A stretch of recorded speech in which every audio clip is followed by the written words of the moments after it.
into the party wagon and hold on to your pizza. In this episode, we're talking about Infestation 2. Infestation 2 was a two-part story written by Tristan Jones with art by Mark Torres. Infestation 2 was a crossover event in 2012 from IDW Publishing. It was a sequel to Infestation, a comic one-shot that they had done. This covered titles such as Transformers, Dungeons & Dragons, G.I. Joe, 30 Days of Night, and of course the Teenage Mutant Ninja Turtles. The story starts with a close-up of a woman news reporter. She tells us of a minor earthquake directly below Manhattan, followed by a bizarre pattern of weather in the city as well. They mean basically blood red rain. A panel of newspapers about missing person, sewer workers, and blood red rain. We get a bit of narration from Donatello. It's hard to pinpoint exactly where this all started. It could have been the tremors. It could have been the storm. It may have been when people started going missing, or when the cops shot that something by the East River as it tried to drag a woman out into a nearby culvert. At the end of the day, it didn't matter. I knew deep down that everything was happening would eventually involve us in one way or another. We see a strange book with some gothic symbols in Donatello's hands as he speculates on the matter. Some old black and white photos and an astrological chart that are drawn on the white pages. We now focus on a rather perplexed-looking Donatello, who sits in his room reading this book on the occult happenings outside of Dunwich, Connecticut, 1929. His room has pieces of machinery everywhere and sci-fi stickers on his desk. There's several newspaper articles pinned to his walls as if he were a detective trying to solve a mystery. Michelangelo comes by to check in on Donnie. He asks if he found anything yet in those old books. Donnie tells him that he's reading about a sort of a doomsday cult from Massachusetts, Connecticut area. And then he tells Mikey that they had a similar weather pattern back in 1929 and about a similar disappearance of people. The founder was a New Yorker named Block. They were found to be sacrificing humans to something called the Black Ram with 1,000 Young. The bodies of the people were found underneath the church in a large pit, and the cult was shut down. He goes on to tell him as they talk about the old gods from other dimensions, and he writes it off as nonsense. Mikey responds with, for the nerdiest of the 4-foot turtles who fight regularly with a gang led by a pirate Catman, you're a lot less open-minded than I'd figured. He tells Donnie the cop is back on TV, and Splinter asked him to come and see what he had to say. The police lieutenant for the TV tells us that they have been unable to locate the 18 people who are missing, but also they do not believe that they are related, nor are they connected to the man that the police shot dead near the bridge. Splinter sits on the sofa for a while with the 4 turtles, as they stand behind him looking on. Raphael looks like he has just completed his workout with a towel draped over his shoulders. Leo stands with arms crossed, with Mikey eating cereal in the background.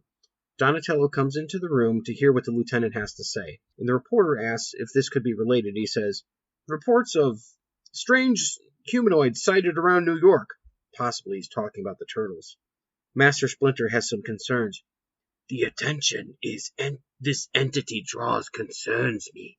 I fear the problems of the world above will find their way to us. The brothers discuss what the woman describes. Sounds an awful lot like them. And Raph asks, what happens if they start looking for more of these things and find a home? Donatello explains, I wouldn't worry. This whole section of the sewer was blocked off decades ago. It was meant to be part of a rail network extension that never got built, so they just sealed it up. We don't show up on any modern maps. I've checked. The only way in here is safeguarded, so we'll know in advance if someone's coming. Master Splinter starts a phrase, but his ears flicker. Abruptly, he stops speaking. The lights cut out with sparks of electricity and darkness. Everyone is surprised now as they sit in complete darkness. The brothers tell one another the generator must have overloaded, but Leo hears some terrible sound in the darkness. It's loud enough to freak out Michelangelo. Splinter strikes a match to illuminate the room. The other turtles get their flashlights into the generator room, and he is warning them they are not alone. Splinter and the 4 brothers quietly open a locked door and head into the darkness. Donatello shines a flashlight while Leo and Raph take point, Raph with sides drawn. A concerned look on Michelangelo's face as he walks into the dark room just beyond Donnie. Splinter lingers in the doorway. They look to see a deformed, hulking figure in the corner of the room. Not quite man, but more with parts that look like squid tentacles. He has a snarling mouth that is completely colored red. The brothers take off after him in pursuit down the spillway. Leonardo is the first to attack with his twin katana blades, slashing at the monster who has just tried to lash out at him with his tentacles. The monster recoils briefly in pain and surprises Leo with a counterattack. Donatello pokes his staff into the soft flesh at the back of its neck, and he pins him to the wall. As a relieved Leonardo slashes and stabs the midsection of the red monster, and it falls to the ground in a mist of wet sound on the floor. Donnie checks on Leo, and he is okay. They examine the body, and they get a close-up of the skull, which has 5 yellow globe eyes, and it looks like 2 mouths, one on either side of the face. Its back and arms are covered with tentacles. A twisted expression of pain betrays the monster's final moments as the boys investigate how the monster made it into their lair. Donnie tells them, "That must be where it came from. Looks like it pulled the power cables as it came through, too." The turtles investigate the opening. We see an open cavern with spiders' webs and many skeletons strewn about. Donatello says, "You know how I said our lair was off the map? Well, this is really off the map." Back in the lair, the turtles prepare to explore the depths of the cave. Michelangelo protests, "We're going down there? I don't like it." Donnie tells him, "There's absolutely nothing to like, Mikey." "You think that thing's some kind of creature the same they shot by the river?" Mikey asks. Donnie responds, "Certainly seems to be similar characteristics." Raphael and Leo look on with arms crossed, preparing mentally for what's about to come. Donatello and Raphael discuss the anatomy of the creature, while Mikey tells them to feel free and check inside the one that Leo just opened up. But Donatello is more concerned that he had no idea that the tunnel was beyond their walls until the monster showed up. Leo takes charge per usual and tells them, "More of these things? It may even be where the people are disappearing to. Either way, we need to go down, regardless of whether any of us like it or not." Leonardo's speech seemed to do the job. The turtles are motivated into action. Raphael asks what they want to do about the body of the monster they killed. Splinter tells them that he will deal with it, and he asks to borrow Michelangelo's skateboard. The scene shifts to Splinter dragging off a skateboard with the monster's body dragging behind him. The turtles who began their descent into the cavern through the hole in the wall.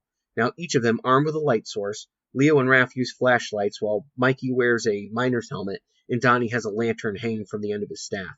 They ask if this could be an old mine, but Donatello tells them Manhattan is built up on solid rock, and there's really nothing to mine. The mystery continues as to who would dig so deep into the ground. Leonardo hears something, and so does Mike, as he points out hideously deformed rats hissing in the light that they're shining. Donnie tells him that it's weird because he can't get a bearing from his compass anymore. And Mikey says, "You think that's weird? Check this out!" They look up what appears to be a red flesh and bone chrysalis made of limbs and spinal columns, with a mountain of tentacles rising about 30 feet in height.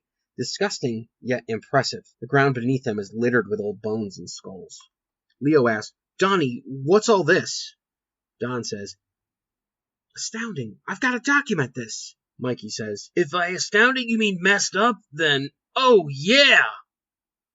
You seen this before?" It's the elements matching the cult images from my readings, but these are made with bodies. It looks like they've been here for ages. The group in Dunwich Block must have started it here in New York," Donnie says as he puts the pieces together. Leo finds another passage with a room. They head in to investigate. They come across a sort of living quarters, one that happens to have a map of the tunnels that they're in. Donnie mentions that the map symbols are the same as his book, and he tells them that the map must have been for something they were digging for, and either they stopped short or they found it. And nothing good can come of that. Mikey gets excited and he wants to show them something. "You guys want to see something rad? Check it out!" He shows them 2 sticks of dynamite, probably used for blasting out rocks. Leo tells him to put it back before they go off. Donnie tells him that it's TNT. It's more stable than dynamite and better for charging. Oddly enough, it's a fresh case, so somebody has been down here recently, too. Donatello speculates on which way the digging was headed, but he is cut off by Leo, who hears someone approaching. While investigating an open pipe, another red flesh tentacle creature bursts out and surprises Leo. It tangles Leo in its tentacles. The other turtles look on and attack the red monster in retaliation. Raphael jabs at his tentacles with his eyes. "They got Leo!" he says. The monster retreats and the turtles follow.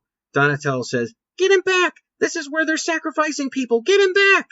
The monster retreats further with Leo, bound and gagged within his tentacles. Mikey, Raph, and Donnie take on the multiple red flesh monsters, but then they can tell it's not working. Mikey opts for Plan B.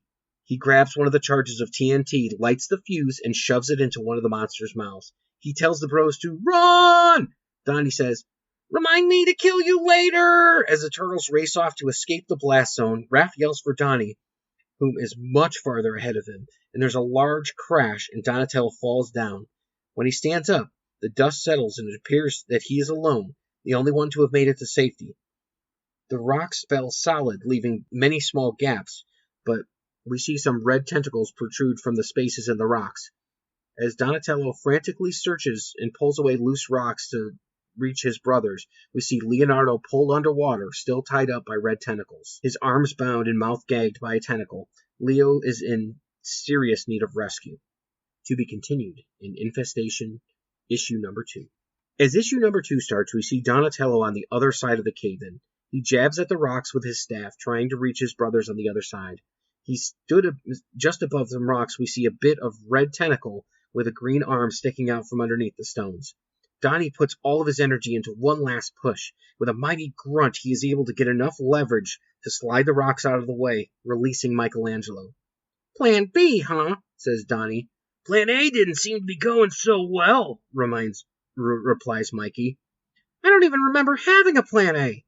Donnie helps Mikey up and through the tunnel. He asks if he's okay. Mikey says that he's good, but he's worried about Raph and Leo. As they walk off, a shadow with a tentacle seems to slink down from the ceiling. Donatello tells Mikey that he thinks that they're headed in the wrong direction to find Leo. A shadowy figure pulls up behind the two. Michelangelo hears and swings a nunchuck to attack. Raphael comes out of the darkness and catches the end of the chuck mid-swing. He removes some severed tentacles from his shoulders and says, "Plan B, huh?" Mikey responds again with, "Well, Plan A really didn't seem to work," and Raph cuts him out with a smack to the side of his head. The frustrated Raph tells Mikey, "Leave the plans to the Brainiac. Let's hustle. We got a bro to find." The scene shifts to a captive Leonardo entangled in red tentacles, including one into his open mouth. A man in black cloak addresses the minions of the red tentacle monsters. He tells them, "You have done well, children. Long have you toiled, clawing with muscle and machine, to find he who freed you from your human shells and granted you everlasting life. And even when all seemed lost and his light dimmed from our sights, you remained faithful, forever serving his will, nourishing him with the blood of sacrifice where we could find it." He reaches over and pets one of the creatures on the head. He walks over to Leo, who leans forward in agony, still with the tentacle in his mouth. "Now the eternal chaos smiles. He wakes, strengthened by our sacrifices. Shub-Niggurath was trapped in the hollows of this earth, left to rot and fade. In this night, as the heavens bleed, the way will be open for he who has always lain. We will satiate his hunger with a special feast, the blood of a creature unlike any before seen, and then he will come forth." The man places his hand on Leonardo's head. Obviously, he means to sacrifice his Leo's blood to wake Shub-Niggurath. Behind Leo is a large 30-foot creation of flesh and bone, towering over the concerned turtle. The cloaked man raises his hands in excitement as he prepares for the moment they have been awaiting for all these years. In a dark corridor, seems to be made of living body parts, Donatello examines a gash in the walls. "I saw marks like this earlier, but I didn't realize what it meant until now," Donnie tells his brothers. "Educate us, dude," Mikey tells him. "This gash was made recently. Leo must have managed to get an arm free and slash us a trail. These roots or veins are getting thicker, too. There were less of them back near the lair. This must be taking nutrients from whatever they can find. That would explain why the messed up rats and all those bones we've seen." They find another slash mark to follow and descend deeper into the cave, headed towards the source of the roots. As they hit the bottom, they reach a new chamber and a dead end. They stop just before an underground lake and see Leonardo's sword sticking on the muck of the shore. "There's no other choice. We have to go in. They were taking him somewhere. He's either on the other side of this or the bottom of it." The three brothers dive into the water after the kidnapped brother. They swim through the depths of the lake. Deeper and deeper they go into the horrors that they see. Twisted corpses with tentacles running through them. They reach out with gnarled fingers as they descend. One snares Michelangelo by his ankle and pulls him backwards and away from his brothers. Donatello and Raphael rush to save him. Donnie hacks at the massive tentacles with Leonardo's lost sword, while Raphael pulls Mikey free. They make surface on the other side of the chamber and gasp for air. all exhausted from the swim. Raph and Donnie take a moment to regain their strength just before they continue to search for Leonardo. They say it's a good thing Leo wasn't down at the bottom of the lake, and Mikey makes the discovery of a large cave opening lit by torches. Raphael tells Mikey it looks like something out of those barbarian fantasy comics you read. Donatello tells him it's a shrine of an elder god based on the symbols on the wall that he recognizes. He tells his brother to keep as quiet as possible, douse their lights, and maintain the element of surprise to save Leo. Raphael's lost his composure, and he lashes out at Donatello with, "Hold on a damn second! I'm not rushing into this until someone tells me what's going on. You read the books. You know what's going on more than me and Mike ever will. You better stop keeping it to yourself." Donatello replies, All right, I'll tell you guys what I'm thinking, but we've got to get a move on. Come on. As Raphael gets in Donatello's face, Donatello narrates for us. All the books were so vague that I didn't even make the connection with what's been happening in New York lately. They always talked about giant monsters that could turn people into things, but the authors never seemed to connect all the dots. This stuff, all this fungus, the mutations, it's all part of the same thing. It's been part of one gigantic parasite spreading under the city like a cancer. It's looking for food to sustain itself, and it's using host bodies to help. It's probably been growing for decades, centuries even. Mikey looks a bit visibly shaken as he weaves his way through a maze of overgrown fungus, as Donatello and Raphael lead the way onward. Donatello has no clue what this could be, or what could be this powerful, but he does have a plan. As they make it through the doorway, they see Leo tied up in tentacles just in front of a large creature statue surrounded by lit torches. Mikey's shocked for a moment. Look at the size of that statue! Donatello tells him to ignore it and sticks to the plan. They reach Leo, but he seems catatonic, and they use his sword to cut him free from the tentacle bonds. Several mouths at the end of long tendrils fall as Donatello lops them off with Leonardo's blade. The man in the black cloak then reveals himself to the turtles. He asks, You would stop us? He catches Donatello and Raphael completely off guard, which, for two ninjas who were expecting something, really says a lot about his abilities. He yokes Donatello up by his neck and says, You will not stand in our way. You cannot undo what has been done here. The blood of the first among you will feed him. Yours shall make him unstoppable. He seems to have the upper hand on Donnie now as he grabs him by the neck and he holds him aloft with one arm. Donatello tells him, You're nothing but a puppet, manipulated by a giant dying mushroom that's been using you to bring it food for years. Isn't that right, Mr. Block of Dunwich, Connecticut? Raph and Mikey fight back a horde of red demon monsters as Donatello takes on their leader, Block.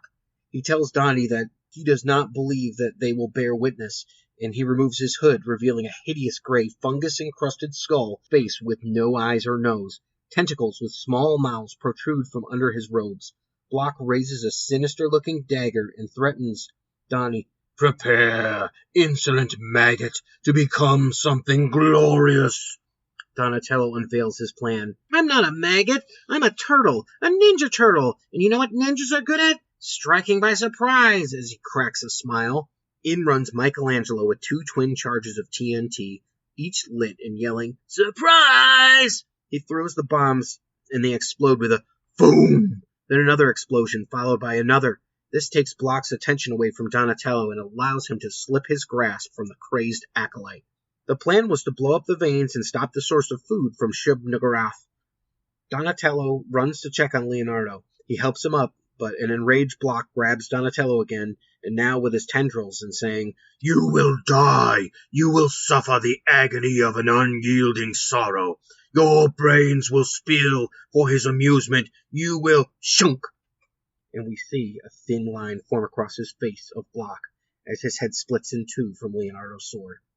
Guy needs to learn when to shut up. The guys are glad to have Leo back, and he thanks them for saving him. They plan to make their escape, but behind them, Shub-Niggurath comes to life. A full 30-foot high with glowing yellow eyes and several mouths, each fed by an army of red tentacles. It drops a massive tentacle on the ground with a thum. Donatello tells them, We've cut it off from its food source. If we can keep him from feeding for a little longer, it should die. Raphael says, Oh yeah? How are we supposed to do that? 'Cause it seems pretty set on eating us. Leo and Raph dodge the attacks from the behemoth monster. Leo slices off some of the smaller tentacles while Raph digs his size in and holds on for a ride. Donnie sits back with his bow staff in hand just for a moment to think of a plan to finally put it down for good. He figures the 30-foot statue can do the trick. Leo keeps it distracted, and we see Michelangelo, Raphael, and Donatello as they try to jar the monolith free from its base to fall on Shub-Niggurath. Leo tells them to hurry as the three turtles finally manage to push the statue free. It lands on top of the monster, crushing its body, but not killing it completely. The turtles jump free from the flailing tentacles as Donatello tells them the cavern is collapsing. They need to get out of there. Mikey's had enough, as he says, "About damn time!" as the four jump free in the nick of time, and the rest of the cavern collapses in a pile of rock and dust. When they're all safe, Mikey says, "No more calamari on my pizza. Ever!" 1 week later, and things have returned back to normal at the lair. The turtles heal from their wounds. They spend some quality time on the couch together. Donatello comes in wearing a long black trench coat without his mask. He walks into the room, and we hear the news report say, "Experts still struggling to explain the abrupt end to the strange weather pattern last week," Donatello narrates. "I have an inquisitive mind. I seek to explain the unexplainable. In short, I think a lot." Splinter asks if he found anything interesting. He says no, just some old Michael Crichton novels, and heads to his room. He continues to tell us, "The recent past, though, I would do anything to stop thinking about it. I can't, though. Some things you just can't ignore. Some things need to be understood even if you know they're better left in the dark." We fade out on the scene of Donnie's room where there's a globe on a shelf. Just behind it, there's a small rat-like creature with a forked tendril tongue. So that's the story Infestation 2. I wanted to mention that this artwork was very much inspired by Mike Mignola, who you may know from creator of Hellboy. And there's a lot of use of shadow and darkness in this. It's a very spooky and it's very reminiscent of a Hellboy tale. Like, you could almost imagine the BRPD in here instead of the turtles. So it's really fun. The art is really cool. It's very different than anything that you've seen for a while with the turtles, and I really enjoyed the book. One thing that this reminded me a lot of was an episode of the 2012 Nickelodeon cartoon called Fungus Humongous. This was episode 10 of the second season, and it first aired on February 16, 2014. In this episode, a giant fungus spreads through the sewers. It causes them to face their greatest fears as it releases toxic spores to cause hallucinations. But the main difference here is that Leonardo is the last turtle standing. We see a great deal about the turtles' fears. Mikey, who's afraid of the mutated squirrelinoids. Raphael, whose worst fear was the Robo-Roach that they fought in a previous episode. And Donatello, whose worst fear was that April rejected him. Leonardo's worst fear was actually losing his brothers. Leo takes the teaching from Master Splinter's latest lesson and creates a hole in the ceiling, letting the sunlight through to destroy the Fungus Humongous. That's pretty much as close as the cartoon gets to the comic, but it's the same end result. Still fighting a giant fungus. But this was a nice, fun one, a nice, spooky one. I recommend it. I know that it's available digitally if you can't find the issues. I'm not aware that it is collected in anything, so you would have to get the 2-issue set if you're going to do that. So the books you'd be looking for are Infestation 2, number 1, the Teenage Mutant Ninja Turtles, and Infestation 2, number 2, Teenage Mutant Ninja Turtles. I hope you enjoyed the book as much as I did. Hello? Guys! You're alive! It's good to see you too, Mikey. But where's Leo? I remember a cave. Come on!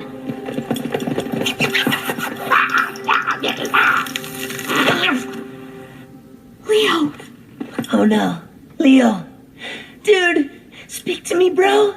Do you need mouth to mouth? All right, dudes, and now with your Mikey moment of the week, here is the bodacious Andy Doyle. Cowabunga! Whoa. Cowabunga, dudes. It's time for your Mikey moment of the week. Dude, can you guys believe that Raphael is actually afraid of cockroaches? Shut up, Mikey. You still sleep with the nightlight on. Dude, that is so not cool. Why would you tell the people that? They're going to think I'm a total soft shell now. Oh my gosh. Oh, wait. Whoa, dudes. What was that noise? Master Splinter! I gotta go, dudes. I gotta go check under the bed for monsters. Keep the closet door closed. Keep your bedroom door cracked an inch. Make sure the hall light's on. I gotta go, dudes. I'll get you next week. Cowabunga. Cowabunga, dudes! It's pizza time. And now, in a segment we like to call Pizza Time, here's Mr. Andy Doyle with a real-life pizza recipe from the Ninja Turtles cookbook, or a description of one of the pizzas that was either seen in the episode or in the comic. It's Pizza Time. Cowabunga, dudes. It's time for your pizza recipe for the week. Now, I got this recipe from this sweet old lady down in the sewer. I think she called it something wicked this way comes. I don't know, but get a load of these ingredients, dude. Eye of newt and toe of frog, wool of bat and tongue of dog, antler's fork and blindworm sting, lizard's leg and owlet's wing. What? Wait a second, what kind of ingredients are those? That doesn't sound like jelly beans and french fries or black olives and pepperonis and sausage. Like, what? There's not even any anchovies on here. Okay, dudes. Well, you're also going to need a moldy pizza crust. I mean, just let that bad boy sit out for, way past the expiration date. Maybe sprinkle a little water on it, expedite the moldy, mildewy process, especially down here in the sewer. Should take no time at all. As for cooking instructions, wait a second. Double, boil and trouble, cauldron burn, and fire bubble. Wait, no, that's my bad. Double, toil and trouble, fire burn, and cauldron bubble. Where in the shell am I going to get a cauldron at, dudes? Well, I don't know who the shell would even have a cauldron. I better go find this old lady and see if these instructions are right. You guys have a safe trick-or-treat night. I gotta get to the bottom of this recipe. Something sounds a little off. There's not even any cheese on this thing. Like, I guess maybe you could use blue cheese dressing? Or blue cheese? I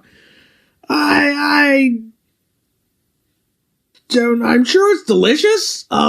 So what you're gonna want to do when it's done is just... you know what? Let's just throw that thing in the oven and burn it to an absolute black crisp.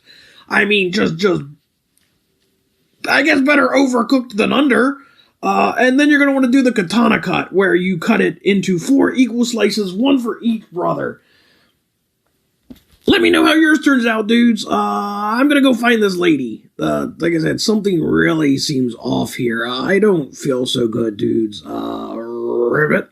Thank you for listening to the Epic Tales from the Sewers podcast. The Teenage Mutant Ninja Turtles were created by Kevin Eastman and Peter Laird. This podcast has no affiliation with Eastman, Laird, IDW, Archie Comics, Nickelodeon Studios, or any other Turtle properties. This podcast is part of the Epic Sewers Podcast Network. Check out our other great shows, both turtle-related and not. Epic Tales from the Sewers is recorded by Justin Cooper, with featuring Andy Doyle.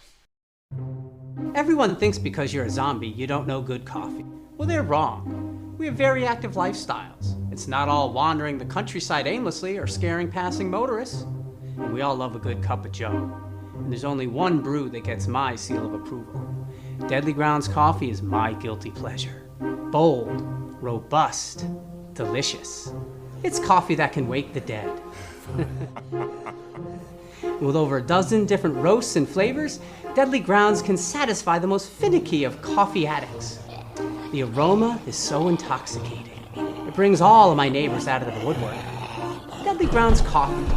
Coffee to die for, and zombie approved. It's good to get a little deadly.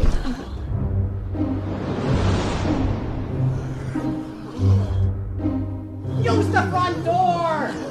Oh, they're so disgusting.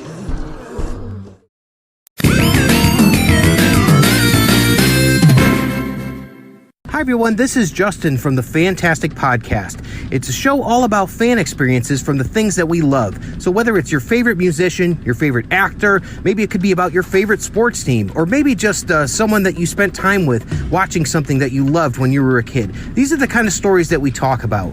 We usually do a couple stories, and it's a shorter podcast, so you can listen to it on lunch at work. So please check us out at the Fantastic Podcast. You can find us where most podcasts are found. You can also find us on social media. Thanks a lot, and check out the Fantastic Podcast.